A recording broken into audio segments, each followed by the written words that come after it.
Hello students, मैं doctor निशा बंसल, सहायक आचार्य EAFM राजकीय महाविद्यालय सुमेरपुर से।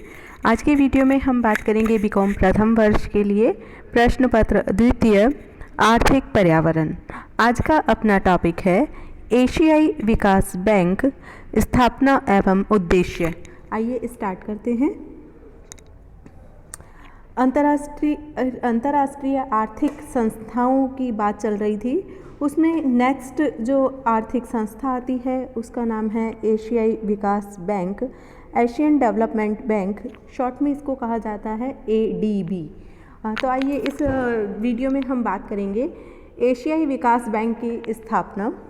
एशियाई विकास बैंक के स्थापना के क्या उद्देश्य थे, एशियाई विकास बैंक के कार्य और एशियाई विकास बैंक के वित्तीय स्रोत एवं सदस्यता के बारे में हम बात करने जा रहे हैं। आइए अपनी चर्चा स्टार्ट करते हैं एशियाई विकास बैंक की स्थापना के साथ। एशियाई विकास बैंक की स्थापना की जहाँ तक बात है तो 1963 में ADB की स्थापना का विचार चल रहा था। एक मंत्री स्तरीय जो सम्मेलन आयोजित किया गया था, आर्थिक सहयोग सम्मेलन आयोजित किया गया था, उसके अंतर्गत एक विचार आया कि एक एशियाई विकास बैंक की स्थापना की जाए ताकि एशियाई देशों के विकास के लिए यह ऐसा बैंक हो जो समय पर वित्तीय संसाधन उपलब्ध करा सके, उनकी वित्तीय आवश्यकताओं को पूर्ण किया जा सके। तो इसी क्रम में 1964 में एशियाई विकास बैंक की स्थापना के लिए एक प्रस्ताव रखा गया और 1965 के अंतर्गत 1965 में उस प्रस्ताव को स्वीकृत कर लिया गया। साथ ही आप देखिए जो प्रस्ताव रखा गया था जिसे 1965 में स्वीकार किया गया, उसी प्रस्ताव के तहत 19 दिसंबर 1966 को एशियाई विकास बैंक ने विधि पूर्वक अपना कार्य शुरू कर दिया। तो इस प्रकार से एशियाई विकास बैंक की स्थापना की गई। इसकी स्थापना के पीछे जो मुख्य उद्देश्य थे, पहले मैं बता देती हूँ आपको एशियाई विकास बैंक के बारे में। एशियाई विकास बैंक की स्थापना मुख्य रूप से एशियाई एवं सुदूर पूर्व के देशों में आर्थिक विकास एवं सहयोग को जन्म देने तथा इस क्षेत्र के विकासशील सदस्य देशों को व्यक्तिगत एवं सामूहिक आर्थिक विकास की प्रक्रियाओं को बढ़ाने में योगदान करने के लिए की गई। तो ये जो एशियाई बैंक की स्थापना का विचार था, उसका मुख्य उद्देश्य यही था कि एशिया और सुदूर पूर्व के जो भी देश हैं उनके आर्थिक विकास में एवं उनके आर्थिक विकास को बढ़ाने के लिए वित्तीय संसाधन जुटाना उनके लिए, और साथ ही उन देशों में परस्पर सहयोग बढ़ाने के लिए, मैत्रीपूर्ण संबंध की स्थापना के लिए, विभिन्न प्रकार की आर्थिक व्यक्तिगत और सामूहिक आर्थिक विकास की प्रक्रियाओं को बढ़ाने के लिए आर्थिक सहयोग प्रदान करना, वित्तीय संसाधन उपलब्ध करवाना ही इस बैंक की स्थापना का पीछे मुख्य विचार रहा था। आगे देखते हैं नेक्स्ट, एशियाई विकास बैंक के उद्देश्य। एशियाई विकास बैंक का मुख्य उद्देश्य क्या है? इस बैंक की स्थापना के दो मुख्य उद्देश्य रहे हैं। पहला उद्देश्य है आर्थिक विकास कार्यों के लिए सार्वजनिक एवं निजी पूंजी विनियोजन को प्रोत्साहन देना। जो भी आर्थिक विकास कार्य किए जाएंगे, एशियाई विकास बैंक के जो भी सदस्य हैं, जो भी देश इसमें अपनी वित्तीय आवश्यकताओं को पूरा करना चाहते हैं, एशियाई महाद्वीप से संबंधित देश, तो उसके अंतर्गत उन देशों में आर्थिक विकास कार्यों के लिए सार्वजनिक और निजी पूंजी को विनियोजन करना, उन विनियोजन को प्रोत्साहित करना इस बैंक की स्थापना का पहला मुख्य उद्देश्य रहा है। नेक्स्ट उद्देश्य है क्षेत्रीय तथा राष्ट्रीय परियोजनाओं द्वारा संपूर्ण क्षेत्रों में संतुलित आर्थिक विकास का मार्ग प्रशस्त करना। जो एशिया और आसपास का क्षेत्र है, उसका सुदूर पूर्व के जो भी क्षेत्र हैं, उन देशों में संतुलित आर्थिक विकास को प्रोत्साहित करना। क्योंकि कुछ देश बहुत ज़्यादा डेवलप हो चुके हैं और कुछ क्षेत्र ऐसे हैं जो बहुत ज़्यादा पिछड़ी अवस्था में हैं अभी भी, तो उन देशों का संपूर्ण रूप से संतुलित आर्थिक विकास करना, समान रूप से विकास करना, इस विकास कार्यों के लिए पर्याप्त सहयोग देना, वित्तीय संसाधन उपलब्ध करवाना, अन्य प्रकार की सेवाएं प्रदान करना इस बैंक की स्थापना के पीछे मुख्य उद्देश्य रहा है। नेक्स्ट हम देखते हैं एशियाई विकास बैंक के कार्य। इस बैंक के मुख्य कार्यों में क्या क्या सम्मिलित किया गया है? तो सबसे पहला कार्य है पूंजी विनियोजन को प्रोत्साहन देना। जो एशियाई विकास बैंक है यह अपने उद्देश्यों को प्राप्त करने के लिए सबसे पहले सदस्य राष्ट्रों में पूंजी विनियोग को प्रोत्साहन देने का कार्य करता है। इसके लिए एशियाई विकास बैंक एशिया में और इसके सुदूर पूर्व के जो भी देश हैं उनमें सार्वजनिक और निजी पूंजी के विनियोग को प्रोत्साहन देता है। यानी कि सार्वजनिक क्षेत्र की पूंजी और निजी पूंजी दोनों ही प्रकार की पूंजी के विनियोग को ये प्रोत्साहन देने का कार्य प्रदान करता है। तो इस प्रकार से पूंजी विनियोजन को प्रोत्साहन देना इसके एक मुख्य कार्य है। नेक्स्ट पॉइंट देखिए आप, वित्तीय साधनों का सर्वोत्तम उपयोग करना।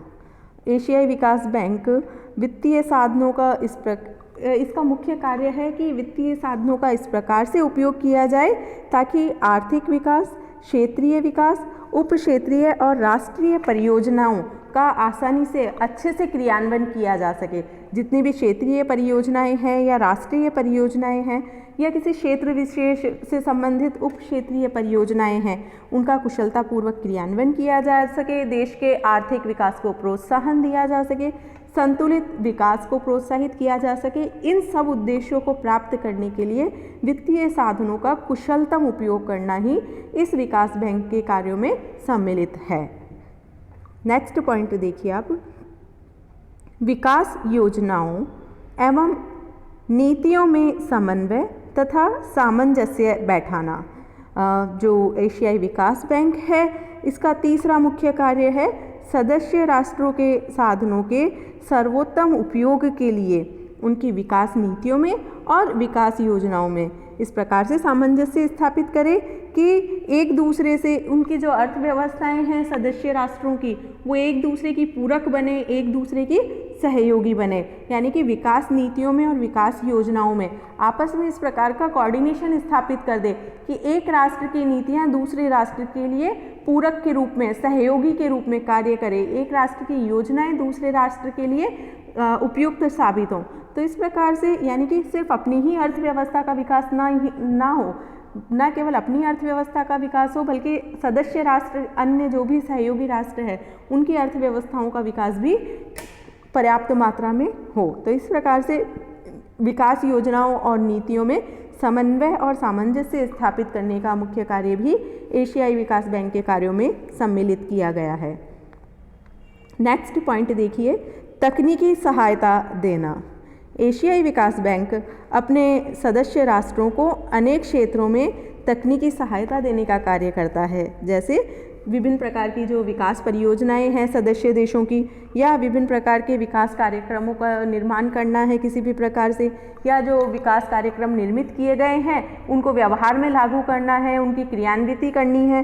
तो इस क्षेत्र में या जो उन्होंने परियोजनाएं बनाई हैं उन परियोजनाओं के लिए किसी भी प्रकार की वित्त की व्यवस्था करनी है तो उनकी वित्तीय आवश्यकताओं की पूर्ति के लिए या विशिष्ट परियोजनाएं यदि उन्हें तैयार करना है तो उन परियोजनाओं को तैयार करने के लिए भी तकनीकी सहायता प्रदान करने का कार्य एशियाई विकास बैंक के द्वारा किया जाता है।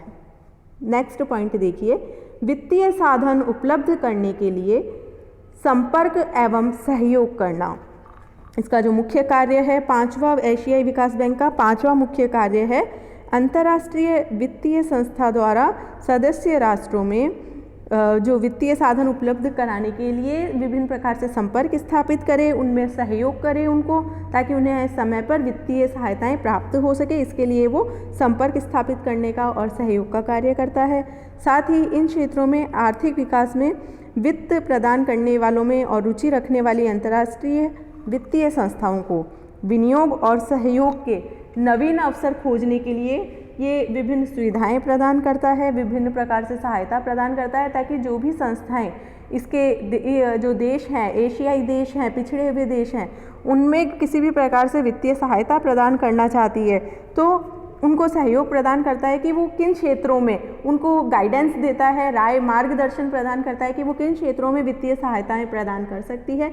ऐसे कौन से क्षेत्र हैं जो प्राथमिकता क्रम में हैं, जिनको पहले अवसर दिया जाना चाहिए, पहले वित्तीय जो आवश्यकताएं हैं उनकी पूर्ति उनकी प्राथमिकता के आधार पर सबसे पहले की जानी चाहिए। तो इस प्रकार से वित्तीय साधन उपलब्ध करने के लिए विभिन्न सहयोगी संस्थाओं में या जो भी अंतर्राष्ट्रीय संस्थाएं हैं उनमें उनसे संपर्क स्थापित करता है और उन्हें मार्गदर्शन देने का कार्य भी इस बैंक के द्वारा किया जाता है। तो इस प्रकार से ये कार्य हमने देखे, एशियाई विकास बैंक के मुख्य कार्य थे। नेक्स्ट हम देखते हैं एशियाई विकास बैंक के वित्तीय स्रोत एवं सदस्यता। तो इसकी सदस्यता के बारे में हम पहले बात कर लेते हैं।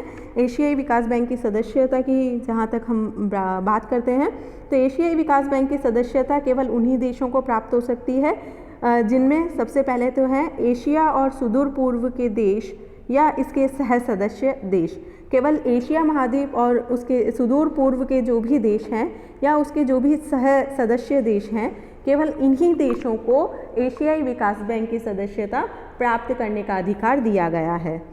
एशिया महाद्वीप के जो अन्य देश हैं उन्हें भी इस प्रकार की सदस्यता प्राप्त करने का अधिकार प्रदान किया गया है।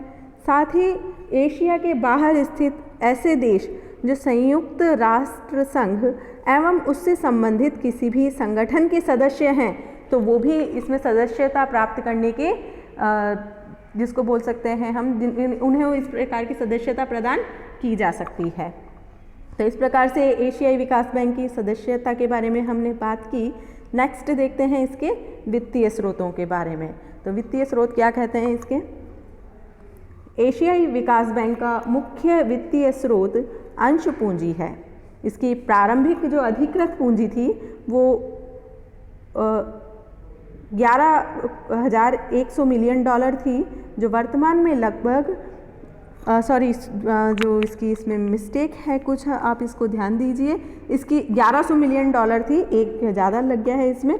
इसकी प्रारंभिक अधिकृत पूंजी 1100 मिलियन डॉलर थी, जो वर्तमान में लगभग 49,163.5 मिलियन डॉलर है। इसी के साथ एशियाई विकास बैंक के वित्तीय साधनों में ऋण एक महत्वपूर्ण स्रोत है। कुल ऋण लगभग 55,323 मिलियन डॉलर के इसके हैं। और साथ ही इस बैंक ने कृषि विशेष कोष, बहुउद्देशीय विशेष कोष तथा तकनीकी सहायता विशेष कोष की स्थापना भी की है। इन तीनों को मिलाकर वर्तमान में एशियाई विकास कोष नामक नया कोष बनाया गया है और इन कोषों के माध्यम से यह बैंक अपनी वित्तीय आवश्यकताओं की पूर्ति करता है और विभिन्न प्रकार की वित्तीय सुविधाएं प्रदान करने का कार्य भी करता है। तो इस प्रकार से इस वीडियो में हमने देखा एशियाई विकास बैंक की स्थापना क्यों की गई थी, उसकी स्थापना के पीछे क्या उद्देश्य रहे हैं, एशियाई विकास बैंक के मुख्य कार्य क्या हैं, एशियाई विकास बैंक की जो वित्तीय स्रोत हैं और सदस्यता हैं उसके बारे में हमने चर्चा की।